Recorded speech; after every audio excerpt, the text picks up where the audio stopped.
Hi, my name's Tom from the Wildlife Trusts, and today I'm going to talk to you about birdsong. Now, I'm obsessed with birds. I think they're just brilliant, and one of the best things about them is their voices. They produce these amazing sounds, and one of the reasons they can do this is instead of a voice box, they have something called a syrinx, and this actually lets them produce two different notes at the same time. That's like us singing two different songs at the exact same time. But why do birds sing? Well, there's two main reasons really. It's either love or war. In the UK, most of the singing is done by male birds. There's only a few species where the females actually sing. In other countries, especially in the tropics, this isn't the case and females sing a lot more. But here, the males are either singing a love song, because they want to sound as impressive as they can for female birds, to make sure they're the ones that are chosen to be that bird's mate, or they're singing a fight song, and they want to make themselves sound big and imposing to keep other male birds away and stop them from stealing their territory. And spring is the best time to hear birdsong.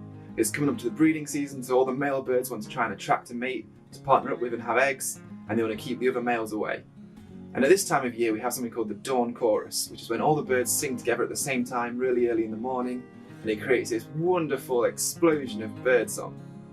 And you don't have to go outside to hear it. Obviously, if you can get outside, it's a lot better. But you can hear so many wonderful sounds just through the window.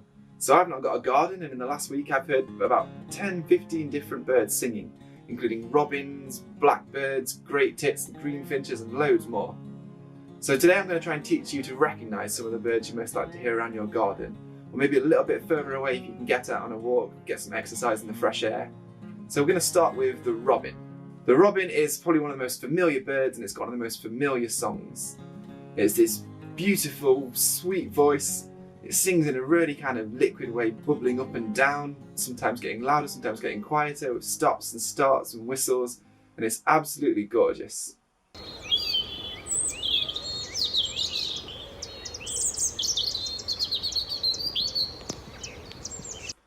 Another bird with a similar song to a robin is the blackbird, one you probably heard a lot. So blackbirds, they sound a bit more like a kind of grown-up, slightly sadder version of a robin. They've still got this beautiful voice, but it's a lot deeper, a lot more mellow.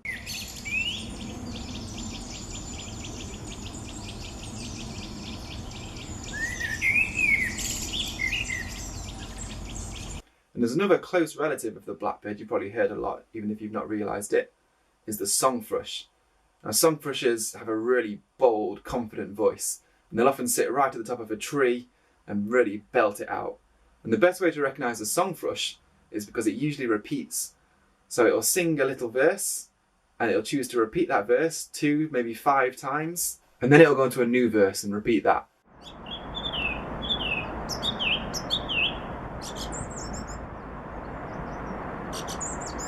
Another great bird you might hear through your window or in your garden is the wren. Now, it's one of our smallest birds, but it's got one of our loudest, most explosive songs. So the wren comes out with this brilliant sudden burst of sound. It's a long series of rattles and trills.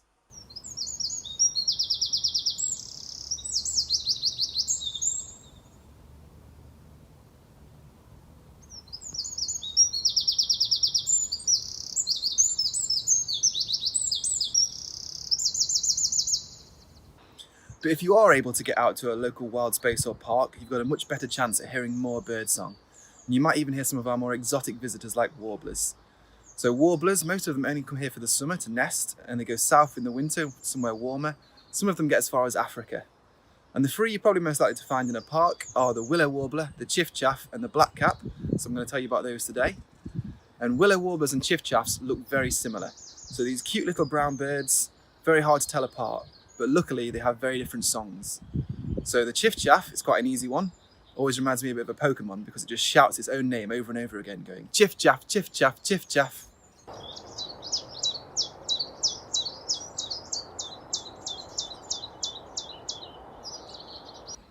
Willow warblers have a much more beautiful song. So the willow warbler's got this beautiful, sweet voice. Starts off really high-pitched and gets lower-pitched as it sings. Usually takes a few seconds through this gorgeous little cascade of notes.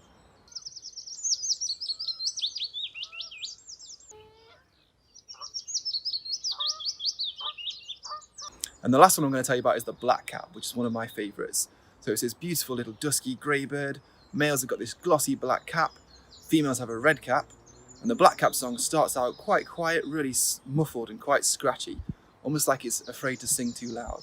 But as he sings, he gets more and more confident, he gets louder and he gets less scratchy, until he's singing this beautiful, loud, fluting song. Take a listen.